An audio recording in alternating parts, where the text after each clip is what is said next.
అందరికీ నమస్కారం. Welcome to JS TV. గత కొన్ని సంవత్సరాలుగా మన రాష్ట్రంలో అయితే రాజకీయాల గురించి మాట్లాడడానికి చాలా మంది భయపడాల్సిన పరిస్థితి అయితే ఉన్నింది.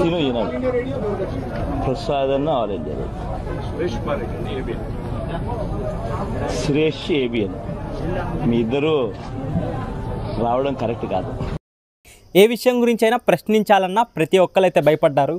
కానీ ఇప్పుడు ఆ పరిస్థితి పూర్తిగా తుడిచిపెట్టుకొని పోయింది. జూన్ 4వ తేదీ 2024 నుండి వైఎస్ఆర్సీపీ వైఎస్ జగన్మోహన్ రెడ్డి గారి ఘోర పరాజయం. అంటే వై నాట్ 175 అన్నదానికి కేవలం 17 సీట్లు కూడా కాకుండా 11 సీట్లే ఇవ్వడానికి గల కారణం ఏంటో మనమైతే ఈ వీడియోలో పూర్తిగా తెలుసుకుందాం. అంతేకాదు కూటమి విజయం వెనకాల ఉన్న రహస్యం ఏంటో కూడా ఈ వీడియోలో తెలుసుకోబోతున్నాము. ముందుగా మన రాష్ట్ర నూతన ముఖ్యమంత్రి అయిన నారా చంద్రబాబు నాయుడు గారికి, అలాగే మన రాష్ట్ర రాజకీయాల్లో కీలక పాత్ర పోషించి కూటమిని స్థాపించి అదేవిధంగా పిఠాపురం ఎమ్మెల్యేగా అత్యధిక మెజారిటీతో విజయం సాధించిన శ్రీ కొణిదెల పవన్ కళ్యాణ్ గారికి నా హృదయపూర్వక శుభాకాంక్షలు అయితే తెలియజేసుకుంటున్నానండి. ఇంకెందుకు ఆలస్యం, వీడియోలోకి వెళ్ళిపోదాం. ఈ పవన్ కళ్యాణ్ అనేవాడు దత్తపుత్రుడు, ప్యాకేజీ స్టార్ అని. నారా లోకేష్ అనేవాడు రాజకీయంగా ఏబిసిడీలు కూడా అవసరం ప్యాకేజ్ చెప్తే ఆయన ఆంధ్రప్రదేశ్లో ఎటు నుంచి అయినా సరే వచ్చేస్తాడు. రోడ్డు మీద పొడుకుంటాడు, పాకుంటా దేపుకుంటా చంద్రబాబు నాయుడు గారి కాళ్ళ దగ్గరికి వచ్చేస్తాడు. వేరు ఏమయ్యా మీకు ఈ శాఖ ఆ శాఖ ఈ శాఖ ఇన్ని పేర్లు ఎందుకు? పవన్ కళ్యాణ్ గారిని తిట్టే శాఖ అని ఒకటి పెట్టుకోండి. వైసీపీ ఓటమికి గల మొదటి కారణం, ప్రజలు మనకి అధికారాన్ని ఇచ్చేది రాష్ట్రాన్ని అభివృద్ధి చెయ్యమని, అంతేగాని ప్రజావేదిక లాంటివి కూల్చమని కాదు. పాయింట్ నెంబర్ 2, రాష్ట్రాన్ని అభివృద్ధి చేసే అవకాశం ఉన్నప్పటికీ గత ప్రభుత్వం చేసిన తప్పుల గురించి, అప్పుడు వచ్చిన ప్రాజెక్టుల గురించి, వాటన్నిటికీ సంబంధించి రివర్స్ టెండరింగ్లని అవ్వని ఇవ్వని కాలక్షేపం చేసి అభివృద్ధి సరిగ్గా చేయకపోవడం. పాయింట్ నెంబర్ 3, సంక్షేమం పేరుతో ప్రజలందరికీ ఎంతమంది పిల్లలుంటే అంతమంది పిల్లలకి అమ్మఒడి డబ్బులు వేస్తానని ఇంట్లో కేవలం ఒకే ఒక్కరికి 15,000 రూపాయలు వేయడం. అలాగే దాంతోపాటు సంక్షేమం పేరుతో ఇచ్చిన నవరత్నాల్లో కొన్ని అందరికీ సరిగ్గా అందకపోవడం. సంక్షేమం ఇస్తున్నాను అని ఒక పక్క నుంచి చెప్పి మందు సీసాలు, మందు బాటిళ్ళకి రేట్లు బాగా పెంచడం, విద్యుత్ ఛార్జీలు పెంచడం, నిత్యావసర సరుకులపై ధరల పెంపు, పెట్రోల్ వంటి వాటిపై పెంపు.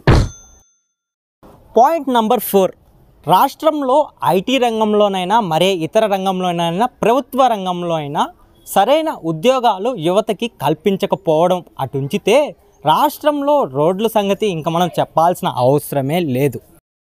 వైసీపీ ప్రభుత్వంలో రోడ్ల మాట దేవుడెరుగు. రాష్ట్రానికి రాజధాని లేదు, పోలవరం ప్రాజెక్టు పూర్తి అవ్వలేదు. దాంతోపాటు మద్యపానం సంపూర్ణంగా నిషేధిస్తానని చెప్పి కొత్త బ్రాండ్లు తీసుకొచ్చి జనాల ప్రాణాలతో చెలగాటమాడారు. ఇంకా ఐటీ మినిస్టర్ని ఉద్యోగాల గురించి అడిగితే రాష్ట్రానికి అప్పడాల ఫ్యాక్టరీ తెచ్చాం, పచ్చళ్ళ ఫ్యాక్టరీ తెచ్చాం, అలాగే కోడి గుడ్డు పెట్టినప్పుడే పెట్ట బయటికి రాదని సిల్లీగా మాట్లాడతాడు. పాయింట్ నెంబర్ 5, అధికార మదం. నిజం చెప్పాలంటే నోటి దూల.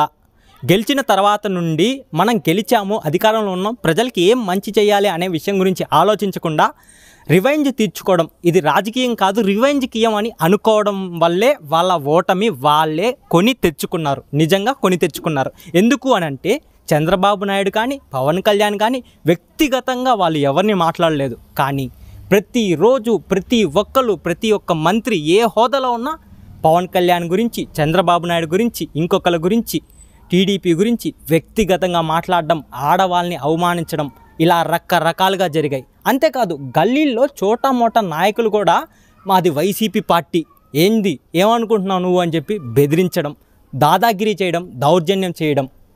ఈ అనుభవం అయితే నాకే జరిగింది. ఇంటి బయట బండి ఉంటే చూసుకోకుండా స్కార్పియోతో గుద్దారు. బండి వెళ్ళి అంత దూరంలో పడింది. బండి పడిన దానికి డ్యామేజ్ జరిగింది కదా, ఏంటండి అంటే మేము వైసీపీ పార్టీ అన్నారు. మేడం అలా కాదు, బండి డ్యామేజ్కి ఏంటి అని అంటే మెకానిక్ షాప్కి రా, ఎంతైతే అంత కట్టిస్తాను అని చెప్పి అక్కడికి వచ్చిన తర్వాత ఏంట్రా కట్టించేది అని చెప్పి 4-5 మంది రౌడీలు పంపించి నా మీదే దౌర్జన్యం చేశారు. మీరు ఓట్ల కోసం ఎన్ని వేలు డబ్బులు ఇచ్చినా కూడా ఆ రోజు మనసుకైన గాయం అయితే ఖచ్చితంగా మానదు, శరీరానికైన గాయం అయితే మానిద్ది. కానీ అందుకే ఓటు రూపంలో మా రివెంజ్ మేము తీర్చుకున్నాం. పాయింట్ నెంబర్ 6, ఇది అన్నిటికంటే కామెడీ అయిన పాయింట్, నవ్వు తెప్పించే పాయింట్ కూడా. ఎక్కడైనా సరే రాజకీయ నాయకులకి స్థానబలం ఉంటుందన్నమాట. ఒక చిన్న పద్యం ఉంటుంది, నీట ముసలి నిగిడి ఏనుగు కాలు పట్టు బయట కుక్క చేత భంగపడును అని. అదే స్థానబలం రాజకీయ నాయకుడికి ఎంతో ముఖ్యమైనది. అలాంటి స్థానబలం లేకుండా చాలామంది రాజకీయ నాయకుల్ని, మంత్రుల హోదాలో ఉండే వాళ్ళని కొంతమందిని బదిలీ చేసి ఇంకో దగ్గర నుండి పోటీ చేపించడం. ఇలా పోటీ చేయడం వల్ల కూడా వాళ్ళకి స్థానికంగా ఉండే ఓట్ బ్యాంక్ అనేది పోయి రావాల్సిన స్థానాలు కూడా రాకుండా అతి తక్కువ స్థానాలకి వైసీపీ పార్టీ అయితే దిగజారాల్సిన అవసరం వచ్చింది. దీన్ని బట్టి మనం తెలుసుకోవాల్సింది ఏంటి అని అంటే, ఏదైనా ఒక అవకాశం మనకి వస్తే దాన్ని వాడుకొని మనం ఎంత మంచి చేయగలిగితే అంత చేయాలి. అంతేకాని ఏదైనా చేస్తా చెల్లుతుంది అని మాత్రం చేయకూడదు. ఇప్పుడు మనం టీడీపీ, జనసేన, బీజేపీ కూటమి వెనకల ఉన్న విజయ రహస్యం గురించి అయితే తెలుసుకోబోతున్నాం. All eyes on this man, Pawan Kalyan ji, joining me in an exclusive conversation. 100% strike rate. Point number 1, ఇదైతే అందరికీ తెలిసిన రహస్యమే. నిలబడడం అంటే బలంగా నిలబడడం. ఎక్కడ నెగ్గాలో కాదు, ఎక్కడ తగ్గాలో తెలిసినోడే పవన్ కళ్యాణ్. అలా తగ్గాడు కాబట్టే ఈరోజు నెగ్గి మనందరి ముందుకి ఎమ్మెల్యేగా వచ్చాడనమాట. పాయింట్ నంబర్ 2, ప్రతి ఒక్కరు సర్దుకుపోతున్నాడు, లేదంటే అడ్జస్ట్ అయిపోతున్నాడు, ముష్టి పాడేస్తే తీసుకుంటున్నాడు అని ఎన్ని మాటలు చెప్పినా, ఎంతమంది ఎన్ని విధాలుగా రచ్చగొట్టినా రచ్చిపోకుండా సమయవ్వనం పాటిస్తూ 21 సీట్లే ఉన్నప్పటికీ పోటీ చేసిన 21 స్థానాల్లో విజయాన్ని సాధించాడు పవన్ కళ్యాణ్. పవన్ కళ్యాణ్ సాధించిన 21 స్థానాల విజయం, తెలుగుదేశం సాధించిన 130 స్థానాలకు పైగా విజయం అనేది అతి గొప్ప విజయం అనే చెప్పుకోవచ్చు. పాయింట్ నంబర్ 3, వైసీపీని మించిన మేనిఫెస్టో. ఈ మేనిఫెస్టో కూడా ఓట్ బ్యాంకు రావడానికైతే ఒక ముఖ్యమైన కారణమైంది.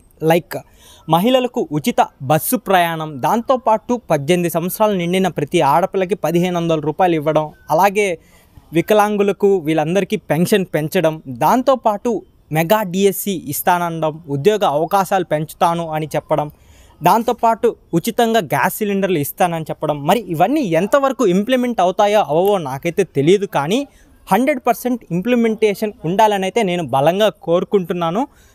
మరి రాష్ట్రం ఆల్రెడీ అప్పుల కుప్పలో మునిగిపోయి ఉంది. ఇటువంటి అప్పుల్లో కూడా ఆ మేనిఫెస్టో ఎలా సాధ్యమో నాకైతే తెలియదు. ఒకవేళ మీకేమైనా తెలిస్తే కామెంట్ చేసేయండి. ఈ బలమైన మేనిఫెస్టో కూడా ఒక కారణమనే చెప్పుకోవచ్చు. పాయింట్ నంబర్ 4, పర్ఫెక్ట్ ప్లానింగ్, దాంతోపాటు పర్ఫెక్ట్ ఎగ్జిక్యూషన్. ఈ రెండు కుదరడం వల్ల కూటమి అనేది ఈరోజు విజయం సాధించింది.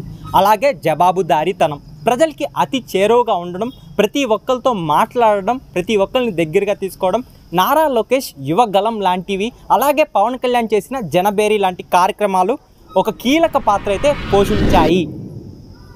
Point number 5, last and most interesting point అనమాట. ఇదైతే టీడీపీ ఘన విజయం వెనకాల ప్రభుత్వ వ్యతిరేక ఓట్లు.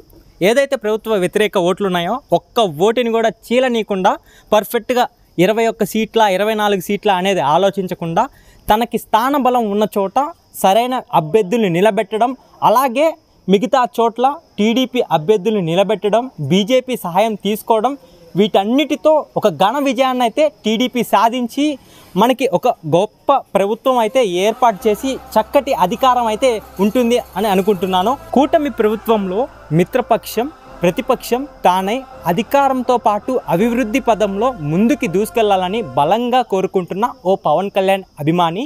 Bye bye, thank you for watching this video. జై హింద్.